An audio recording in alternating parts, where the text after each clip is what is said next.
berjalan dalam firman-Mu, hatiku siap.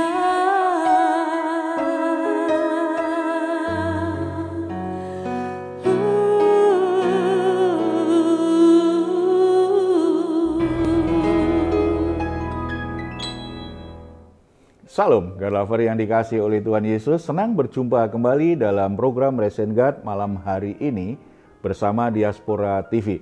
Setelah melewati berbagai kesibukan sepanjang hari ini, mungkin ada situasi yang membuat jiwa saudara menjadi letih lesu dan berbeban berat. Apapun situasi dan keadaan yang sedang saudara alami, jangan pernah menyerah. Sebab Tuhan mengundang kita setiap hari untuk mengalami kelegaan. Ini yang dikatakan Tuhan Yesus kepada kita. Marilah kepadaku semua yang letih lesu dan berbeban berat, aku akan memberi kelegaan kepadamu. Puji Tuhan, mari kita responi dengan iman kita, undangan Tuhan Yesus ini kita datang di dalam doa. Bapa di surga, kami datang kepadamu, membawa semua pergumulan hidup kami, yang membuat kami tidak bisa tenang, yang membuat kami gelisah, yang membuat kami tertekan, yang membuat kami mungkin menjadi sulit untuk tidur. Tetapi kami datang kepadamu, kami yakin di dalam Engkau kami akan mengalami kelegaan. Di dalam Engkau kami akan menjadi tenang, di dalam Engkau kami akan mendapatkan jalan keluar yang terbaik.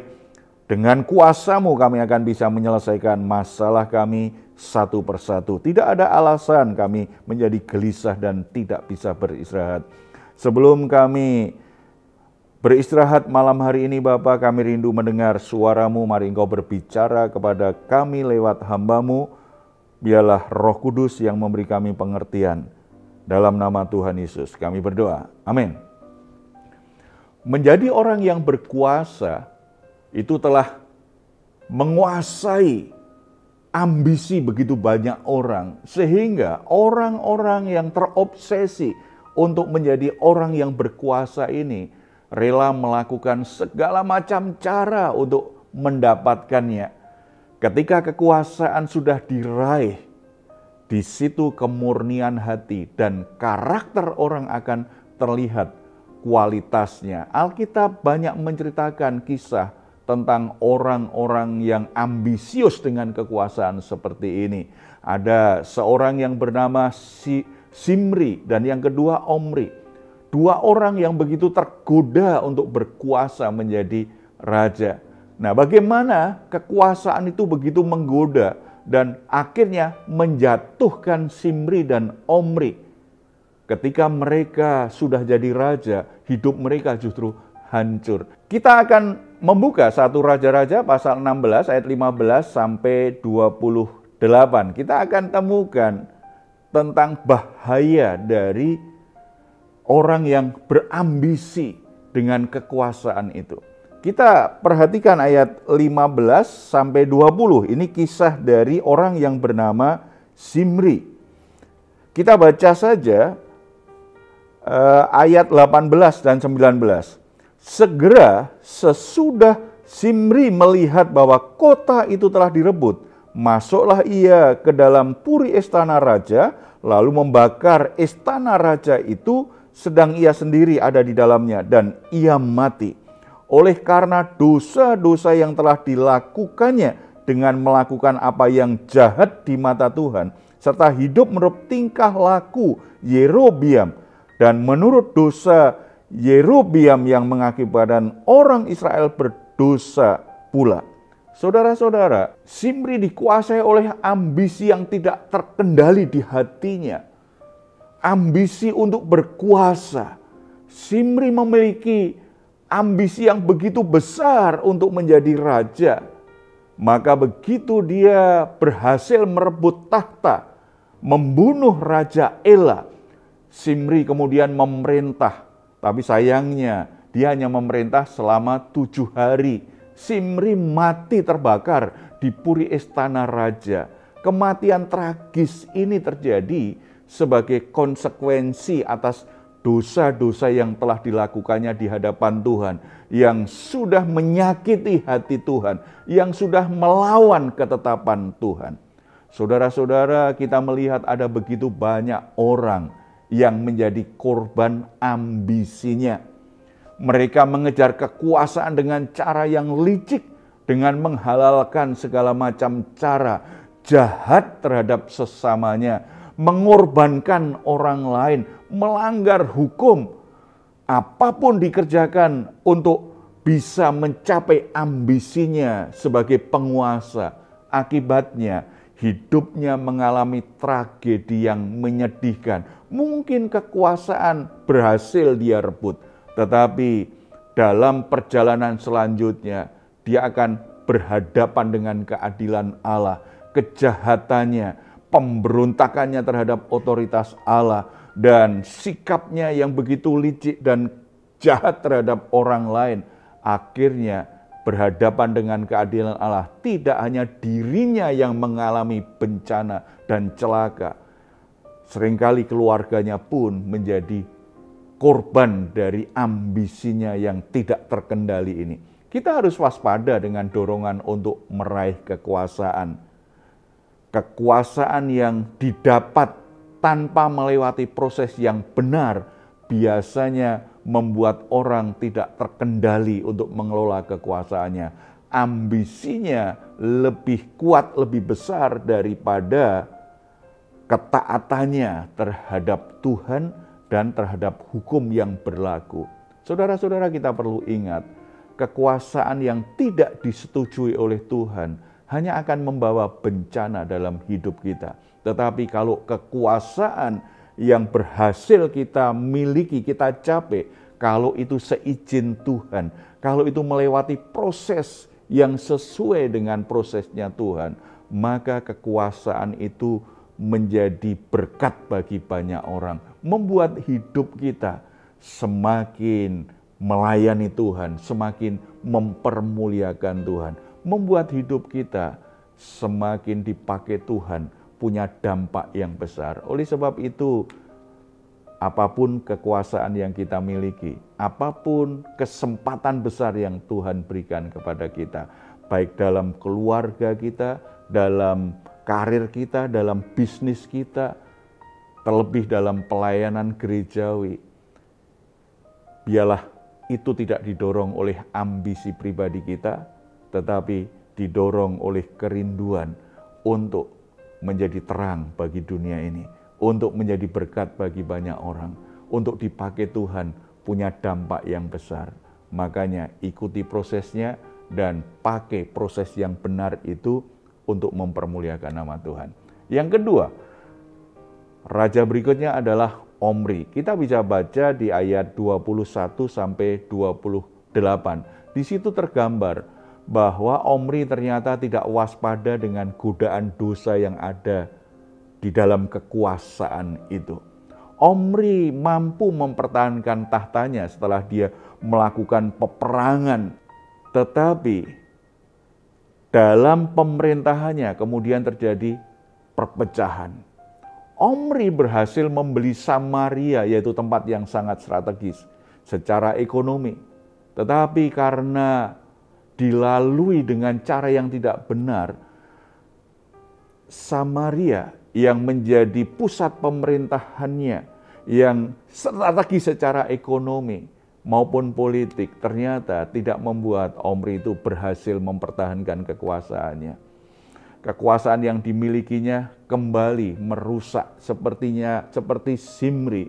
Imannya menjadi rusak. Dia begitu tergoda dengan kekuasaan. Dia tidak waspada, di balik kekuasaan itu ada bahaya yang mengancam, yang akan menghancurkan imannya, yang akan merusak karakternya. Karena dia tidak waspada, akibatnya dia melakukan hal-hal yang menyakiti hati Tuhan juga. Dia melakukan sesuatu yang jahat kepada Tuhan maupun kepada sesamanya.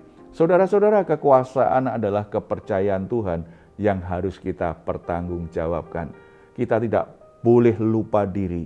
Kekuasaan adalah pendelegasian Tuhan kepada kita, supaya kita memberi perlindungan kepada orang-orang yang kita pimpin, supaya kita memberikan rasa aman kepada orang-orang yang kita pimpin, supaya kita memberikan hal-hal yang baik kepada orang-orang yang kita pimpin.